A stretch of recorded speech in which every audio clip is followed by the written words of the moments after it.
নাস্তা দিলে মনে করতাম আর একটা সকাল হয়েছে, আর একটা ভোর হয়েছে, আমি আরো হয়তো নতুন একটা দিন পেলাম। কিন্তু প্রত্যেকটা দিন আমার কাছে মনে হতো আজকেই বোধহয় আমার জীবনের শেষ দিন। আমি যখনই তাদেরকে বলতাম আমি অসুস্থ মানুষ, আমার হার্ট স্টেন্টিং আছে, অন্যান্য জটিলতা আছে, এই পরিবেশে কয়দিন টিকে থাকতে পারবো জানি না, যদি আমার মৃত্যু হয় তাহলে আমার লাশটা আমার পরিবারের কাছে দিও। এটা বলার কারণ ছিল তখন শেখ হাসিনার ফ্যাসিস্ট সময়ে গুমের সংস্কৃতি চালু হয়ে গেছিল, লাশ পাওয়া যেত না, তারা ক্রস ফায়ার দিয়ে লাশ গুম করে ফেলত।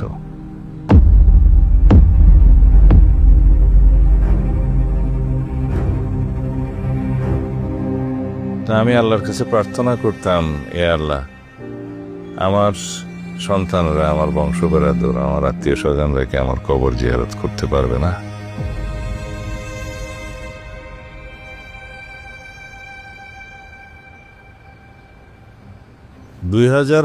সাল মার্চের 10 তারিখ রাত আনুমানিক 9টা থেকে 9:30 হতে পারে। এই সময় বিভিন্ন আইন শৃঙ্খলা বাহিনীর পরিচয় দিয়ে সাদা পোশাকে অনেক লোক সশস্ত্র অবস্থায় এই বাসায় দোতলাতে, আমি যেখানে থাকতাম আমার বন্ধু হাসনাতের বাসায়, ফ্ল্যাটে দরজা ভেঙে প্রবেশ করে আমাকে কিছু বলার সুযোগ না দিয়েই আমার চোখ হাত বেঁধে আমাকে নিয়ে যায়। র্যাবের লোকজন উঠে নিয়ে গেছে তাকে। র্যাবের কাছে সালাউদ্দিন আছে, সালাউদ্দিনের যদি কিছু হয় তাহলে কিন্তু তার পরিণতি খুব ভালো হবে না। তার পার্টির যুগ্ম সম্পাদক বোধ হয় না, তার নাকি খবর পাওয়া যাচ্ছে না। এখন আমার প্রশ্ন, একটা বস্তা ময়লা যে বের করলো, ওর সাথে উনি আবার সালাউদ্দিনকে পাচার করে দিছে কিনা? কারণ এই পাচারের পরেই উনি আবার প্রেস কনফারেন্স করলেন, এখন বলে সালাউদ্দিন কোথায়। তার জন্যই আমি ইঞ্জিনিয়ারিং অ্যাকচুয়ালি স্নাতকতাটা শেষ করি। অ্যাকচুয়ালি ওনারই ইচ্ছা ছিল, কিন্তু যেদিন আমি ওনাকে বলতে যাব যে মানে আমার ইঞ্জিনিয়ারিং শেষ হলো, আমি তাকেই খুঁজে পেলাম না।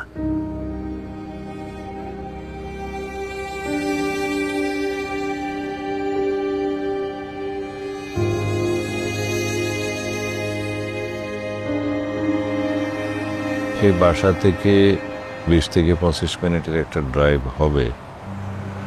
এমনও হতে পারে যে তারা ঘুরে ফিরে কোথাও গিয়েছে। যেখানে আমাকে গাড়ি থেকে নামালো, নামায়ে হাটে ভিতরে ঢুকালো, সেটা নিচতলা, আমাকে কোনো সিঁড়ি বাইতে হয়নি। এটা একটা সেল যেটা 5 ফিট বাই 10 ফিটের বেশি হবে না। সেখানে একটা পানির টেপ এবং একটা ছিদ্র আছে সেই নালায় পেশাব পায়খানার সুযোগের জন্য। লাইটটা মাঝখানে ছিল,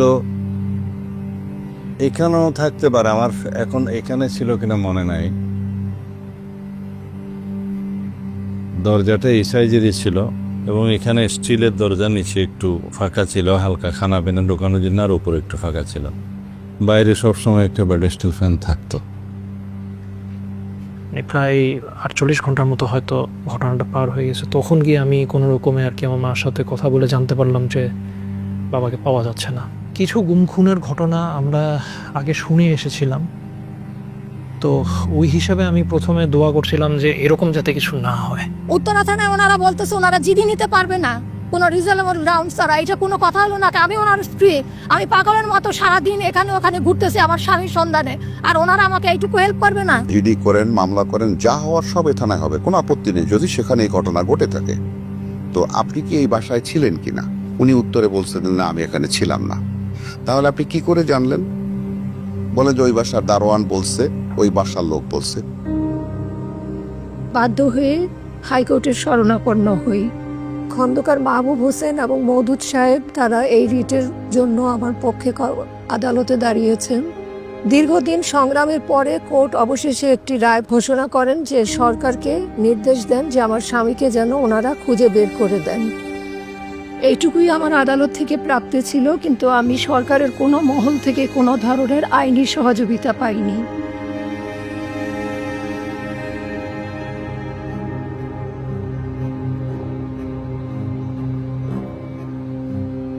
আমি সবার দুয়ারে গিয়েছি আমার স্বামীকে খুঁজে বের করে দেওয়ার জন্য, আমি সবার সাহায্য চেয়েছি। আমি প্রধানমন্ত্রীর অফিসে গিয়েছিলাম, কিন্তু আমাকে গেট থেকে বিদায় করে দেয়া হয়েছিল। র্যাবের হেডকোয়ার্টার, যেখানে র্যাবের ডিজি বেনজির আহমেদ বসতেন, সেখানেও গিয়েছিলাম। বেনজির আহমেদ আমাকে পাগল বলে ওনার রুম থেকে বের করে দিয়েছিলেন।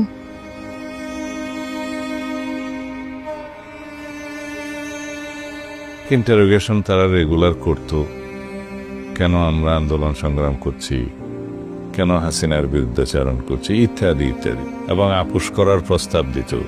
আমি বলতাম একমাত্র আল্লাহ রাব্বুল আলামিন ছাড়া এই দুনিয়াতে আর কাউকে পরোয়া করার কিছু নেই। আমরা দেশের জন্য, দেশের মানুষের জন্য, দেশের মানুষের অধিকার আদায়ের জন্য, ভোটাধিকারের জন্য, সমস্ত গণতান্ত্রিক এবং সাংবিধানিক অধিকারের জন্য আমরা সংগ্রাম করছি। এর সাথে আপোষ করার কিছু নেই। তারা অবশ্যই হাসিনার গোলাম বাহিনী, তার নির্দেশে গুম খুন করে বেড়াচ্ছে, তারা আমাদের কথা শুনবে কেন? আর আমাকে তো কোনোদিন রুম থেকে বাইর করে নাই। একটা দিন বের করেছিল, সেদিন রুম পরিষ্কার করার জন্য পানি টেনে দিয়ে গিয়ে যেন বুঝছিল এখানে বসানো হয়েছিল একটা চেয়ার দিয়ে চোখ বেঁধে, সেটা কিছুক্ষণ সময়ের জন্য। যখন না 2 মাস অতিবাহিত হয়ে গেল, আত্মীয় স্বজন যখন সবাই বলতে শুরু করলো যে ও নিশ্চয়ই আর বেঁচে নাই, তুমি, তোমার 4টা ছোট বাচ্চা আছে, তুমি বিষয় সম্পত্তির দিকে খেয়াল করো, তোমার বিষয় সম্পত্তি সব বেহাত হয়ে যাবে, তখন আমি সবাইকে শুধু বলতাম যে আমি বিশ্বাস করি আমার স্বামী বেঁচে আছে।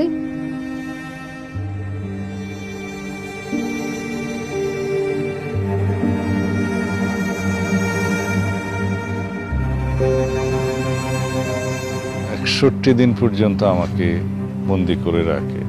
যেদিন আমাকে সেখান থেকে বের করে সেদিন গাড়িতে তোলার সময় আমাকে তারা বললো যে আপনাকে একটা জায়গায় নিয়ে যাব, ফিরে আসতে হয়তো 2-1 দিন লাগতে পারে। তখন আমার বিশ্বাস হচ্ছিল না তারা আমাকে ছেড়ে দেবে। আমাদের এলাকায় একটা গুজব উঠছিল যে পূর্ব জাফলং ইউনিয়নে ডাকাতির একটা সম্ভাবনা আছে। একটা 30-35 মিনিট আমি বাজার থেকে আসতেছি, আসার পরে দেখি 6টা গাড়ি আমাদের 2 ব্রিজের মধ্যেখানে। আমরা যে যার এলাকায় পাড়া মহল্লা আমরা জড়ো অবস্থায় ছিলাম, যাতে সত্যিকার অর্থে যদি কোনো ডাকাতের আক্রমণ হয়ে থাকে প্রতিহত করার জন্য আমরা দেশীয় লাঠিসোঁটা নিয়ে আমাদের পাড়া মহল্লা আমরা পাহারা দিচ্ছিলাম।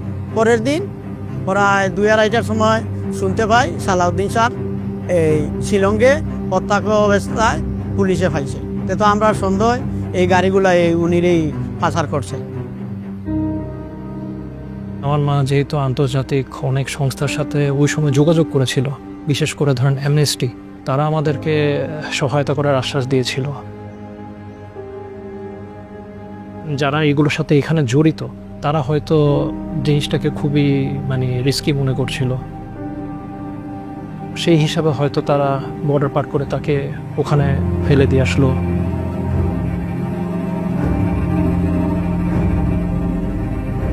সেখানে কিভাবে গিয়েছেন, সে যদি অবৈধভাবে যেয়ে থাকেন সেই দেশের আইন অনুযায়ী তার একটা প্রক্রিয়া হতে পারে।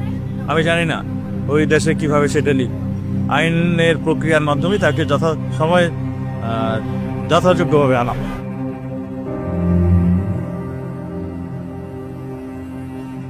একটা নির্জন রাস্তায়, পাহাড়ি রাস্তায় একটা ফুটপাতে আমাকে নামিয়ে দিয়ে বলল ইউ আর ফ্রি নাও। তখন আমি দেখলাম পাশে একটা বিশাল মাঠ। পরে এটা জানতে পেরেছি এটা শিলং গলফ লিঙ্ক বলে, গলফ খেলার মাঠ। প্রাতঃভ্রমণে কিছু লোক ছিল যারা হাঁটতেছিল, আমি পরিচয় দিলাম, তো তারা পুলিশকে কল করলো। এরপরে পুলিশ থানায় নিয়ে যায়। তারপরে আমার কথাবার্তা শুনে হয়তো তাদের কাছে আমাকে পাগল মনে হয়েছে। তারপরে তারা একটা মেন্টাল হসপিটালে নিয়ে যায়, মিম হান্স নাম দিয়ে। ওখানে ডাক্তারকে আমি অনুরোধ করেছিলাম যে আমি আমার পরিচয় দিলাম, টেলিফোন নাম্বার দিলাম আমার দেশে, যাতে একটু যোগাযোগ করে। ওনাদের ভাষাতেই বলেছিলেন যে আপনার স্বামী, আপনার সালাউদ্দিন আহমেদ সাহেব আপনার সাথে কথা বলতে চায়। তো আমি তখন দ্বিতীয়বার ওনাকে আবার প্রশ্ন করেছি কে কথা বলতে চায়। তো উনি তখন বললেন যে আপনার স্বামী সালাউদ্দিন আহমেদ সাহেব, আপনি 1 সেকেন্ড লাইনে থাকেন। তারা আমাকে বলল যে তোমার দেশের বাড়িতে টেলিফোন করেছে আমরা, তোমার ওয়াইফ এখন লাইনে আছে। তো যখন উনি আমাকে হ্যালো বলল, সেই মুহূর্তের অনুভূতিটা আমি কাউকে বুঝিয়ে বলতে পারবো না। আমি এত জোরে চিৎকার করেছিলাম যে ড্রাইভার ভয় পেয়ে গিয়েছিল। সে প্রচণ্ড শব্দ করে ব্রেক করে ফেলেছে গাড়ি এবং আমার দিকে পিছনে মোড় করে তাকালো।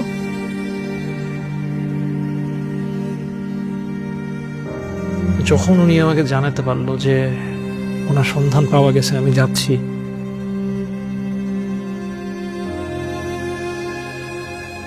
আমার কাছে মনে হয়েছে যে আমার পুরো পৃথিবী আমার কাছে ফেরত আসছে। শিলং জেনারেল হাসপাতালে আমাকে যখন ট্রান্সফার করা হলো মানসিক হাসপাতাল থেকে, সেখানে আমাকে প্রিজন সেলে রাখা হলো। I went to visit him in civil hospital. When I saw his condition was very pathetic, most of his skins were peeling off from his hands and legs. Then I moved to the court, take his signature in the Kaladama and moved to the court to give a better treatment in Ningris. সোমবার 2 মাসেরও বেশি সময় পর Shillong civil হাসপাতালে প্রথমবারের মতো স্বামীর সঙ্গে দেখা করেন হাসিনা আহমেদ। সেদিন ওখানকার যে এসপি ছিলেন তৎকালীন, ওনার পারমিশন নিয়ে আমার স্বামীর সাথে শুধু 10 মিনিটের জন্য প্রিজন সেলে গিয়ে সাক্ষাৎ করতে অনুমতি পাই। সেই সময় 10 মিনিটের জন্য ওনাকে আমি প্রথমবার দেখি 2 মাস পরে। না, আমি তো বাঁধা ছিলাম, আমার বাঁধা ছিল, হাত বাঁধা ছিল। একটা লং জার্নি, মনে হয় 12-14 ঘন্টা হবে। জেলের যে এসপি সাহেব, উনি 2 মিনিটের জন্য আমার মাকে একটা ফোন কল অ্যালাউ করে। ওই 2 মিনিটের 2 যুগের মধ্যে আমি কোনো পার্থক্য পাই নাই তখন। কোর্টে হাজির করার জন্য ওখান থেকে একটু সুস্থ হওয়ার পরে নিয়ে আসলো। তখন আমাকে নিয়ে আসা যাওয়ার আগে পিছনে আমার সাথে অনেকটা স্পেশাল ফোর্সের মতো, হয়তো কমান্ডো টাইপ বা ব্ল্যাক ক্যাট টাইপ কেউ 2-3 গাড়ি থাকতো, কেউ দেখা করতে পারতো না। During the trial period, even raw people were all around, moving around me as a professional. Although I never talked to them, I know that they are raw people and all. They watch the movement of Salahuddin, watch my movement, all these things. So as a professional, I have to do my duty to ask my client and I take it. Serious অসুস্থ হয়ে পড়লাম। তখন court আমার অবস্থা দেখে বললো যে তাকে ইমিডিয়েটলি আবার হসপিটালে পাঠানো হোক, প্রিজন সেলে রাখা হোক। And he want to take the court permission to go for treatment in Vedanta. So that permission also I took out, which is security provided him. প্রায় সময় মনে হতো হয়তো আমি জীবিত অবস্থায় আর দেশে ফিরতে পারবো না। আমি সাংঘাতিক অসুস্থ হয়ে পড়ছিলাম। আমার 2টা মেজর সার্জারি হয়েছে আমার শরীরে, একটা কিডনিতে আর একটা ঘাড়ে।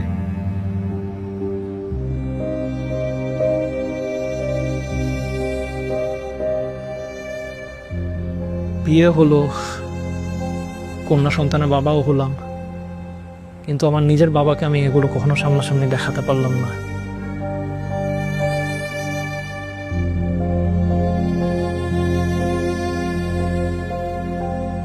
When the trial started, then I've gone through the church and there was few witnesses who saw him in the morning. They were examined, cross-examined by me.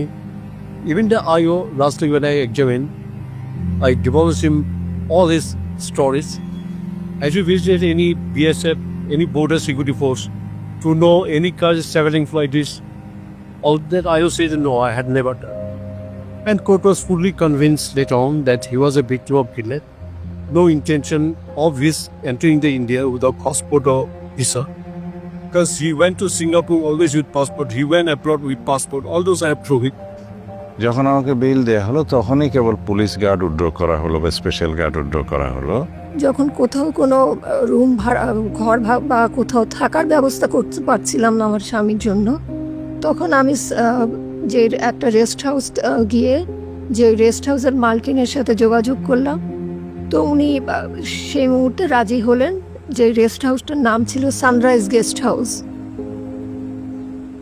2018 সালের সম্ভবত 26শে অক্টোবর মামলা থেকে খালাস পেলেও আমাকে বাংলাদেশে প্রেরণ করা হলো না। সে যদি বাংলাদেশের নাগরিক হয় আসুক, অসুবিধা কি? না, আমাদের সাথে নিয়ে সব নিয়ে আলাদা, এগুলো আপনারাই তুলেন। এটা নর্মাল প্রসিজার যেটা হয় সেটাই হবে। ওগুলো নিয়ে অত চিন্তার কোনো কারণ আছে? বাঙালি যদি বাইরে থাকে, সে জেলে থাকে, জেল থেকে শেষ হলে দেশে আসবে, আসুক। Does it matter at all? কয়েক মাস পরেই তারা এই খালাসের বিরুদ্ধে ভারত সরকার আপিল করলো উচ্চতর আদালতে। After delay, long delay has been taken by the state government for preferring the appeal, even for the hearing several days taken. Then appeal also I cannot succeed for Saudi.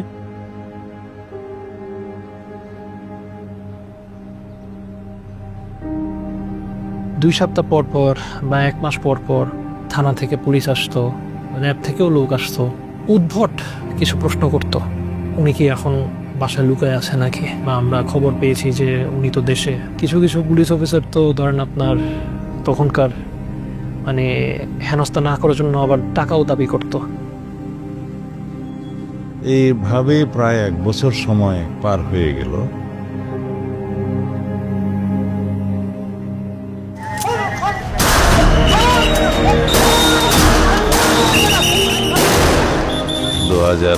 সালের বাংলাদেশে অভূতপূর্ব এই শতকের সবচাইতে উল্লেখযোগ্য রক্তাক্ত গণ অভ্যুত্থান হলো। দেশ ফ্যাসিস্ট মুক্ত হলো, ফ্যাসিস্ট শেখ হাসিনা পালিয়ে যেতে বাধ্য হলো। আমরা দিল্লি সরকারের কাছে মেঘালয় রাজ্য সরকারের মাধ্যমে যোগাযোগ করলে তারা ব্যবস্থা নিল। 2024-এর 11ই আগস্ট বাংলাদেশে ঢাকা ইন্টারন্যাশনাল এয়ারপোর্টে নামতে সক্ষম হলাম আল্লাহর অশেষ রহমতে।